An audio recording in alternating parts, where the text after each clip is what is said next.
શરીરમાં કોઈ રોગ ન હોય એ પણ એક બહુ મોટું સુખ છે. રોગ આવે એટલે પછી માણસ દુઃખી થાય. એટલે નિત્યમ અરોગિતા. પછી ત્રીજું સુખ બતાવ્યું, પ્રિયાચ ભાર્યા પ્રિયવાદિની ચ.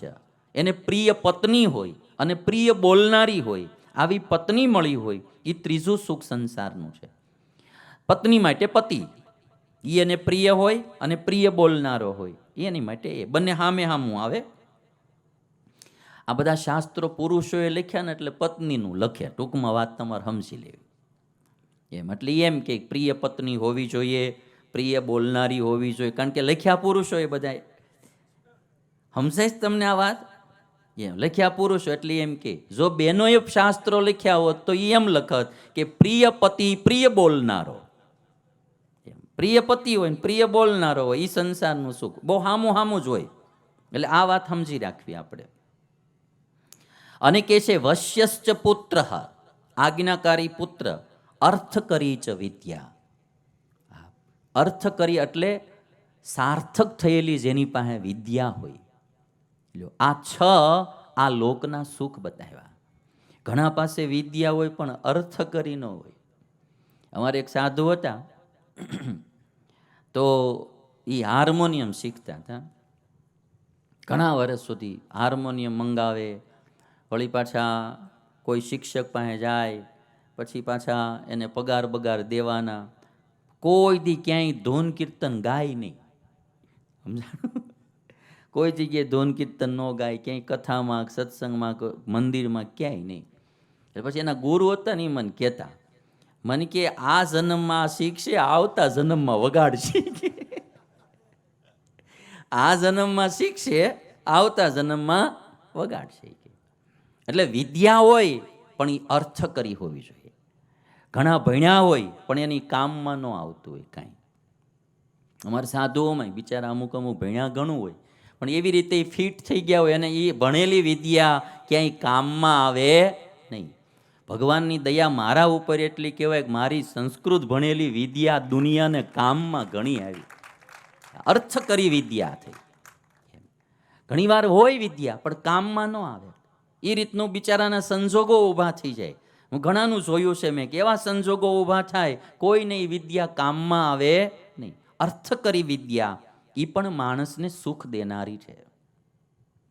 અને પછી જે વાત લખી, અદ્ભુત એક વાત લખી છે, ગ્રહસ્થાશ્રમ કેવો હોવો જોઈએ. ચાણક્ય નીતિ કહે છે.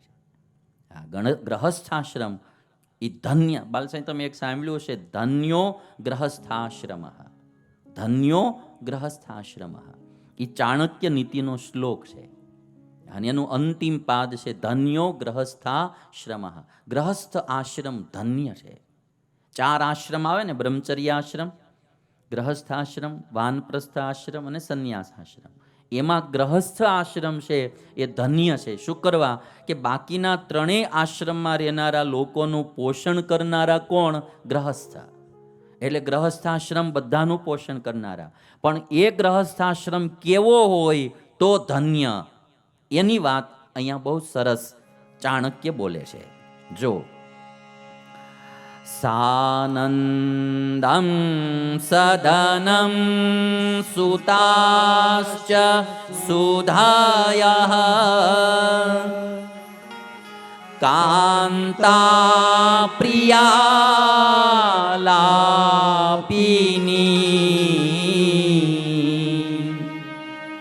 ઈચ્છા પૂર્તિ ધનમ સ્વયોષિતિરતિ સ્વાજ્ઞા પરા સેવકા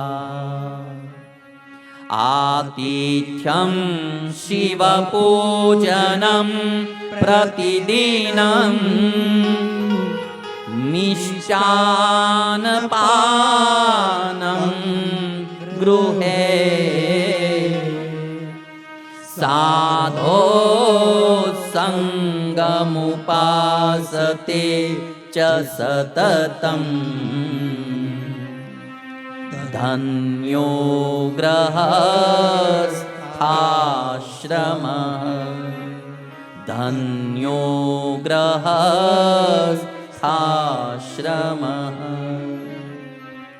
એવો ગ્રહસ્થાશ્રમ ધન્ય છે કે સાનંદમ સદનમ. સાનંદમ સદ, જેના ઘરે સદૈવ આનંદ આનંદ થતો હોય એવું જેનું ઘર હોય. ઘરમાં શોકમય વાતાવરણ ન હોય, આનંદમય વાતાવરણ હોય, એવું ઘર ઈ આશ્રમ, ગ્રહસ્થાશ્રમ ઈ ધન્ય છે. એટલે હવે કેવું ઘર બનાવવું એ બધાય સાંભળવાનું હો ભાઈ. હા, મેં કહ્યું ને એમ, જો બધા ઓલા ધર્મો પળતા હોય ને એના ઘરમાં આનંદ આનંદ ને આનંદ જ હોય. જે પેલા 4 ધર્મો આપણે બતાવ્યા, એ 4 ધર્મોનું પાલન થતું હોય એના ઘરમાં સદૈવ આનંદ જ હોય. સાનંદમ સદનમ. સદન એટલે ઘર. જેના ઘરમાં સદૈવ આનંદ હી આનંદ હોય એવો ગ્રહસ્થાશ્રમ એ ધન્ય છે. નહીતર ભાત ભાતના દુઃખ ને ભાત ભાતની ઉપાધિ ને ભાત ભાતની ચિંતાઓ રહેતી હોય તો એમાં કાંઈ હક નહીં. સાનંદમ સદનમ સુતાશ્ચ સુધયા.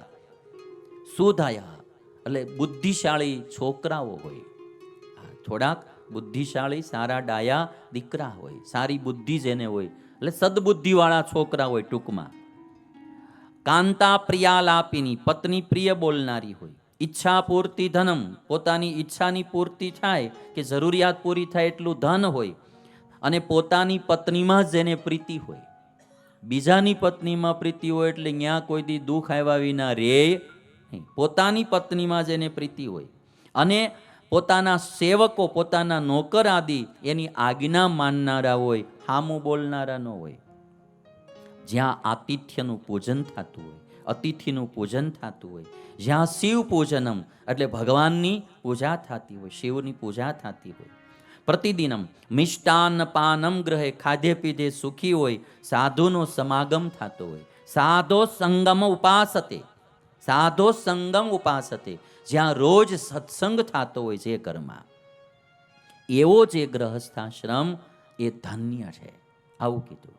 એટલે આવો ગ્રહસ્થાશ્રમ આપણો બને એવો બધાએ પ્રયત્ન કરવો. બેયવાનું આવી ગયું બાળકો, આ લોકનું પરલોકનું.